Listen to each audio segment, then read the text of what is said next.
അപ്പോസ്തല പ്രവർത്തനം 27-ാം അധ്യായത്തിൽ റോമയിലേക്ക് കപ്പൽ യാത്ര ചെയ്യുമ്പോൾ വലിയ കപ്പൽ അപകടമുണ്ട്. വേണ്ട 15 ദിവസത്തോളം ഇവർ നടുക്കടലിൽപ്പെട്ട് ആകെ തരിപ്പണമാകുന്ന കാണാൻ പറ്റും. അതിനെങ്ങനെയുണ്ട്, വലിയ കൊടുങ്കാറ്റിൽപ്പെട്ട് കപ്പൽ ആടി ഉലഞ്ഞതിനാൽ അടുത്ത ദിവസം അവർ ചരക്കുകൾ കടലിൽ എറിയാൻ തുടങ്ങി.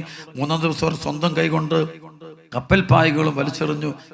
വളരെ ദിവസങ്ങളായി സൂര്യനോ നക്ഷത്രങ്ങളോ പ്രത്യക്ഷപ്പെട്ടിരുന്നില്ല. കൊടുങ്കാറ്റ് ആഞ്ഞടിച്ചിരുന്നു കൊണ്ടിരുന്നാൽ രക്ഷപ്പെടാമെന്നുള്ള ആശ തന്നെ ഞങ്ങൾ കൈവിടിഞ്ഞു. പല ദിവസങ്ങൾ ഭക്ഷണമില്ലാതെ കഴിയേണ്ടി വന്നപ്പോൾ പൗലോസ് അവരുടെ മധ്യയിൽ നിന്ന് പറഞ്ഞു, ജനങ്ങൾ, നിങ്ങൾ എൻ്റെ വാക്ക് കേൾക്കേണ്ടതായിരുന്നു. ക്രേത്തയിൽ നിന്ന് യാത്ര തിരിക്കുകയായിരുന്നായിരുന്നു. എങ്കിൽ ഈ നാശങ്ങൾ സംഭവിക്കുമായിരുന്നില്ല. എന്നാൽ ഇപ്പോൾ ധൈര്യമായിരിക്കണമെന്ന് നിങ്ങളോട് ഞാൻ ഉപദേശിക്കുന്നു. കപ്പൽ തകർന്നു പോകുമെന്നല്ലാതെ നിങ്ങൾക്ക് ആർക്കും ജീവഹാനി സംഭവിക്കുകയില്ല. പറഞ്ഞു ഹല്ലേലൂയ.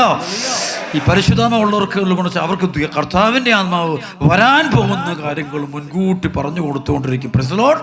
അതാണ് പൗലോസിലേക്കെല്ലാം വരാൻ പോകുന്ന കാര്യങ്ങൾ, നാളെ വരാൻ പോകുന്ന കാര്യങ്ങൾ മുൻകൂട്ടി പറഞ്ഞു കൊടുക്കും. പരിശുദ്ധാത്മാവ് എല്ലാം പറഞ്ഞു കൊടുത്താണ് വഴി നടത്തുന്നത്. അതാണ് ഈ പരിശുദ്ധാത്മാവ് നിറഞ്ഞ ആളുകളെ ദൈവം ഒരിക്കലും ആ സമയത്ത് നേരത്തെ കൂട്ടി എല്ലാ കാര്യവും പറഞ്ഞു കൊടുത്ത് കാര്യങ്ങൾ ക്രമീകരിച്ചു കൊടുക്കുന്നതാണ് പരിശുദ്ധാത്മാവ് നിറഞ്ഞവർ ആർക്കും പൂട്ടാൻ പറ്റുന്ന പറഞ്ഞാൽ അവർക്കെല്ലാം മുൻകൂട്ടി തന്നെ പരിശുദ്ധാത്മാവ് വരാൻ പോകുന്ന അപകടങ്ങൾ, അനുഗ്രഹങ്ങൾ എല്ലാം കാണിച്ചു. അതാണ് ജ്ഞാനത്തിൻ്റെ പുസ്തകം 8-ാം അധ്യായത്തിൻ്റെ 8-ാമത്തെ വചനം പറയും, വിപുലമായ അനുഭവ ജ്ഞാനമാണ് നിങ്ങൾ അഭിലഷിക്കുന്നെങ്കിൽ അവൾക്ക് ഭൂതവും ഭാവിയും അറിയാം, കടങ്കഥകളുടെ പൊരുളറിയാം.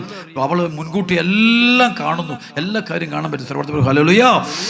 മനുഷ്യര് കാണുന്നത് പോലെയല്ല പരിശുദ്ധാത്മാവ് കാണും. മനുഷ്യർക്ക് കാണാൻ പറ്റത്തില്ല, പക്ഷെ പരിശുദ്ധാത്മാവിന് അതിനപ്പുറത്തുള്ള കാര്യങ്ങൾ കാണാൻ പറ്റും. പറയാണ്, എന്നാൽ ഇപ്പോൾ ധൈര്യമായിരിക്കണമെന്ന് നിങ്ങളോട് ഞാൻ ഉപദേശിക്കുന്നു. കപ്പൽ തകർന്നു പോകുമെന്നല്ലാതെ നിങ്ങൾക്ക് ആർക്കും ജീവഹാനി സംഭവിക്കുകയില്ല.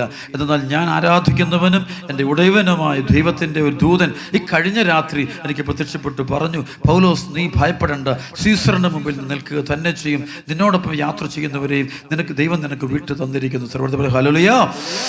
അപ്പോൾ രാത്രിയിൽ കർത്താവിനെ പ്രത്യക്ഷപ്പെട്ട് പറയുക, ഈ പ്രത്യക്ഷപ്പെടുമ്പോൾ കാണണമെങ്കിൽ ആര് വേണം?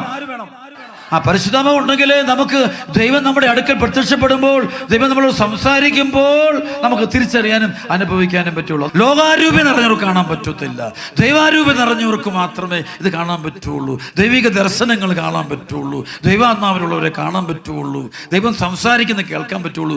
ദൈവാത്മാവ് നിറഞ്ഞവർക്ക് പറ്റുള്ളൂ. പരിശുദ്ധാത്മാവ് നിറയാന്നുള്ളതാണ് ഏറ്റവും പ്രധാനപ്പെട്ട കാര്യം. അവിടെ കുടുംബങ്ങൾ ഇതിൽ പരിശുദ്ധാത്മാവ് നിറഞ്ഞ വ്യക്തികൾ ഉണ്ടായിരുന്നെങ്കിൽ ആ കുടുംബത്തിൽ നാളെ നടക്കാൻ പോകുന്ന കാര്യങ്ങൾ മുൻകൂട്ടി തന്നെ ദൈവം അവർക്ക് വെളിപ്പെടുത്തി കൊടുക്കുന്നത് കാണാൻ പറ്റും. Praise the Lord. പരിശുദ്ധാത്മാവ് നിറഞ്ഞ പുരുഷന്മാർ, സ്ത്രീകൾ, യുവാക്കൾ, യുവതികൾ ഉണ്ടാകണം. അപ്പം അവർക്ക് ഇത് കാണാൻ പറ്റും, അറിയാൻ പറ്റുള്ളൂ.